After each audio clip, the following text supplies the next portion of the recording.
नमस्कार मित्रों। बड़ी प्रसन्नता की बात है कि लॉजिकल सनातन ज्ञान चैनल को हमारे देश के अखाड़ा परिषद के कुछ नागा साधु भी देखने लगे हैं। ऐसे ही एक साधु महाराज का मुझे ऑडियो क्लिप आया और उसका मैं उत्तर देना चाहता हूँ अपनी अल्प बुद्धि से, क्योंकि लोगों को जिज्ञासा तो होती ही है, ये नेट का ज़माना है। प्रश्न है,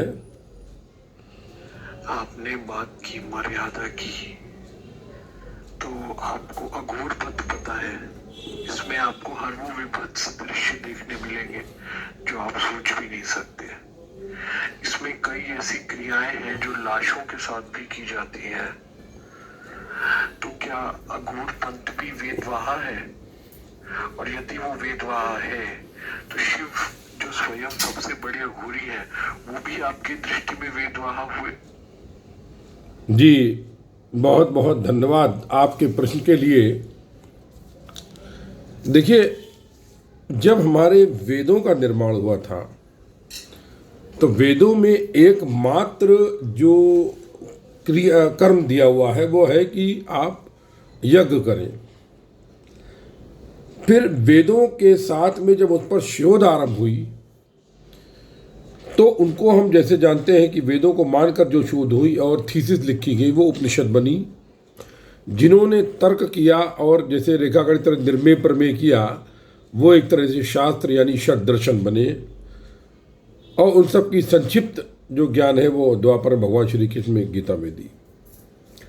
वेदों में यज्ञ को उपनिषद ने बहुत अच्छी तरीके से समझाया है और वहीं तर्क करके उसको पतंजलि महाराज ने योग सूत्र में भी बताया है। इसके अलावा फिर आगे पुराणों में तंत्र विद्या, मंत्र विद्या, यंत्र विद्या का भी जिक्र मिलता है, जिसको कि नॉर्मली शिव महाराज ने पार्वती को समझाया है। देखिए, वेद जो महावाक्य कहता है अहम ब्रह्मास्मि, और वेदों का निर्माण इसलिए हुआ कि आप ये जान सकें कि आप ब्रह्म हैं और आप ब्रह्म के विषय में समझ सकें और आप अपने को निर्वाण प्राप्त कर सकें, यानी मोक्ष, अर्थधर्म काम मोक्ष की बात करते हैं। तो ये जो अघोर पंथ है, अगर कहें हम तो अघोर पंथ वास्तव में आधुनिक युग का एक सर्वोच्च पथ है, सर्वोच्च पंथ कहना चाहता हूं मैं। हालांकि इनकी कुछ क्रियाएं जो हैं वो जगत में पसंद नहीं की जाती हैं, लेकिन अघोर पंथ क्या मतलब होता? अघोर यानी जिसमें घोरतमता ना हो, जो सहज हो और जो किसी भी अत्यधिक चीज से युक्त ना हो, मुक्त हो। इसमें सबसे पहला सिद्धांत तो ये है कि मनुष्य के अंदर में किसी भी प्रकार की भावना ना रहे, क्योंकि आपको जब तक में आप आत्मा का मूल स्वरूप विभिन्न प्रकार के भावों और संस्कारों से मुक्त नहीं होगा, तब तक में आप सगुण निराकार ऊर्जा में समाकर मोक्ष को प्राप्त नहीं कर सकते। तो आपके अंदर चाहे सत्य गुण हो, चाहे तमो गुण हो, चाहे रजोगुण हो, ये आपके लिए एक बंधन है। यहाँ तक कि सिद्धियाँ भी बंधन होती हैं, क्योंकि मार्ग में चाहे हीरे हो चाहे मोती हो, ये सब के सब बोझ होते हैं। इसलिए आपको इन सबसे मुक्त होना पड़ता है। तो ये सबसे पहले क्या करते हैं कि भौतिक रूप में मनुष्य सबसे अधिक जगत में खाता है, मुंह से सबसे अधिक काम करता है, बोलता मुंह से और मुंह को इस्तेमाल करता है और मुंह से खाता है, दिन भर खाता है। तो मुख के अंदर कोई भी वस्तु जाए उसमें स्वाद के प्रति हमारी कोई भावना ना हो, पहली बात। दूसरी बात, हमारे अंदर कोई भाव उत्पन्न ना हो। बहुत से संत महात्मा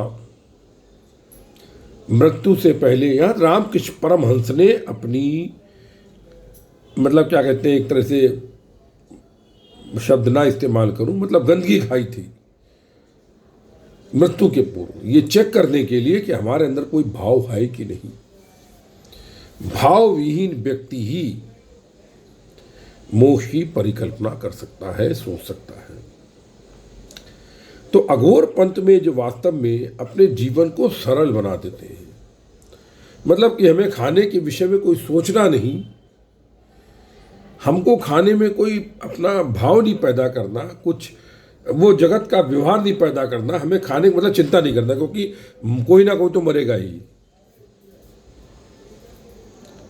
ये अघोर पंथ का। और अघोर पंथ में बताऊं आपको, आजकल जो फेसबुक पर मिलते हैं चोर हैं एक नंबर के, मैंने 2-4 देखे, दिल्ली के नाम बोलना ठीक नहीं है, पैसा लेके काम करते। अघोर कभी भी, अघोरी जो होगा कभी भी किसी से पैसे नहीं लेता है, जगत कल्याण के लिए लोग। आप संत कीनाराम को देखिए, संत राम को देखिए, ये बनारस में इनका आश्रम, मैं गया उनके आश्रम में।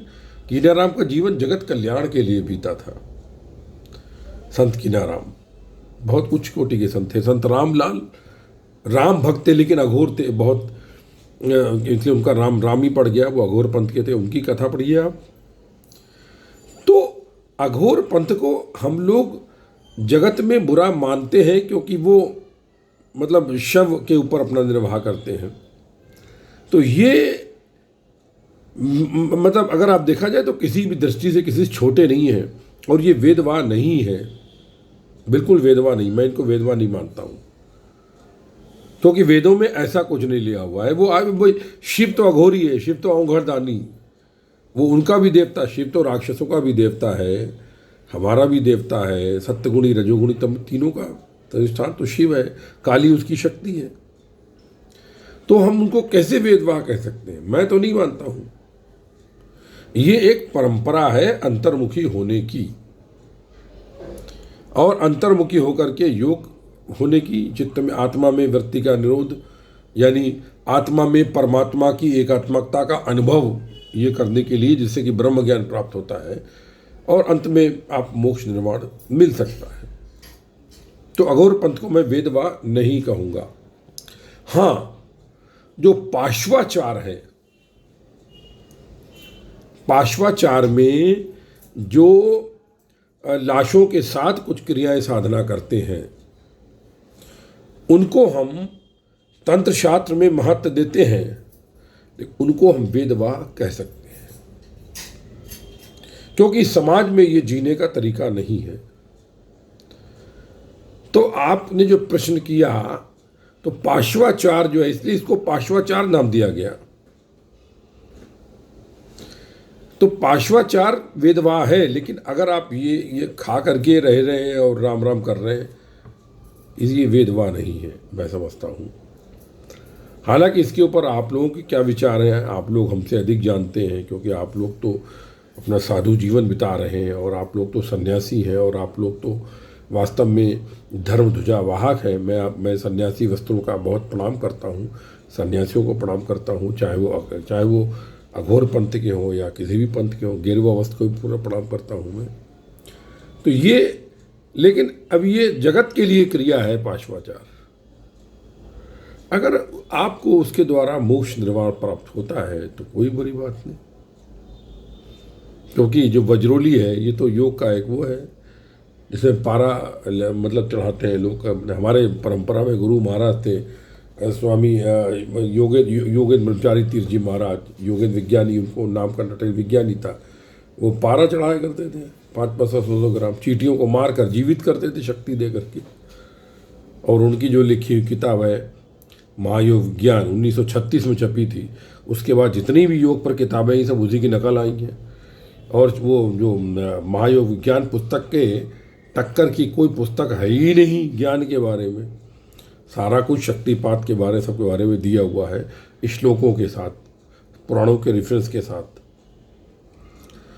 तो बहुत बहुत धन्यवाद आपका, आपने प्रश्न पूछा, और इन्हीं प्रश्नों के साथ मैं आपको एक बार नमन करता हूँ, प्रणाम करता हूँ। स्वामी जी, आपका आशीर्वाद बना रहे, ताकि मेरे ऐसा छोटा इंसान भी सनातन की सेवा कर सके और अपने जीवन का लक्ष्य पूरा कर सके। जय गुरुदेव, जय महाकाली। आप सबके हृदय में उपस्थित परम ब्रह्म को नमस्कार।